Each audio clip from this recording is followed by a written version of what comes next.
Hello and welcome to this Ferris State Football preseason camp report. I'm the voice of the Bulldogs, Rob Bentley, alongside Sandy Gholston, as the Bulldogs practicing on the field behind us here at Top Tiger Field, practice number 7, midway through week 2 of preseason camp. And Sandy, been a great camp by all accounts so far here for the Bulldogs. Yeah, it's definitely been a very productive camp. We've seen a lot of guys working hard, and we can see the results of a lot of guys that put in work during the summer and late spring to really get themselves ready to go for camp. Bulldogs have really hit the ground running through week 1, now into week 2, and they look like they're on a great track to be ready for that season opener.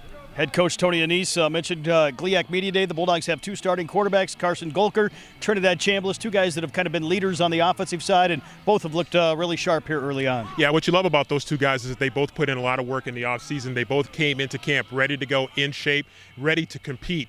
And there's nothing wrong with having great competition at quarterback. Bulldogs feel that they are in really good shape right now, and now it's an opportunity to pick, so to speak, amongst 2 really strong candidates. And the good news is that we know traditionally in a Tony Anise offense that they're going to use multiple quarterbacks, and these 2 quarterbacks really complement each other and really have a good grasp of what the Bulldogs want to do offensively.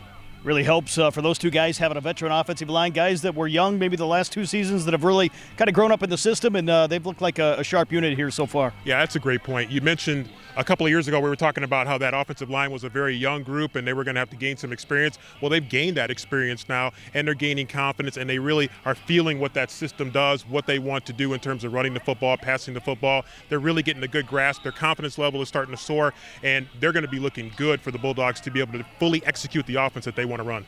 On the flip side, defensively for the Bulldogs, you go into the transfer portal, you never know what you're going to get. One guy the Bulldogs knew what they were going to get, maybe has even been better than advertised in Connor Neer, 2-time national champion that returns and has kind of been a leader on the defensive side. Yeah, sometimes absence makes the heart grow fonder, and not seeing Connor for a year and now having him back, it just feels really good. And I ran into him at a team meeting in the preseason. We shook hands like we had never parted company, and so I think the team feels that way too. He's really come in and stepped in as a leader. The teams have re-embraced him as a leader, and I think he is going to be a great addition to what is already a really good defense, and a great linebacker core just got better.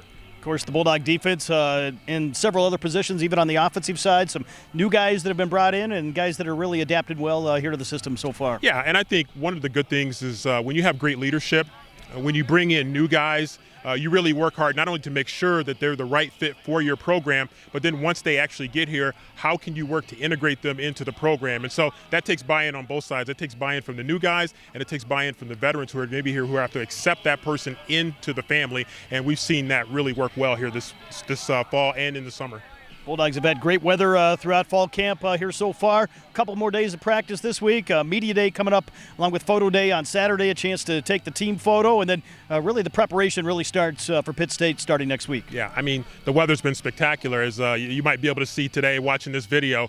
And it's really been a trend of what we've seen throughout the preseason so far. And when you start talking about Media Day and Photo Day, that tells you that you're getting pretty close to game week. And so that's exciting because I think for these guys, they're starting to add more pads as we go along through preseason practice, and so they're really getting ready. They're gearing up, and I think it's going to be an exciting next week as we move closer and closer to that season opener. For Sandy Gholston, I'm Rob Bentley. We'll have more coverage for you throughout fall camp here for the Ferris State Bulldogs. You can follow all the action online at ferrisstatebulldogs.com.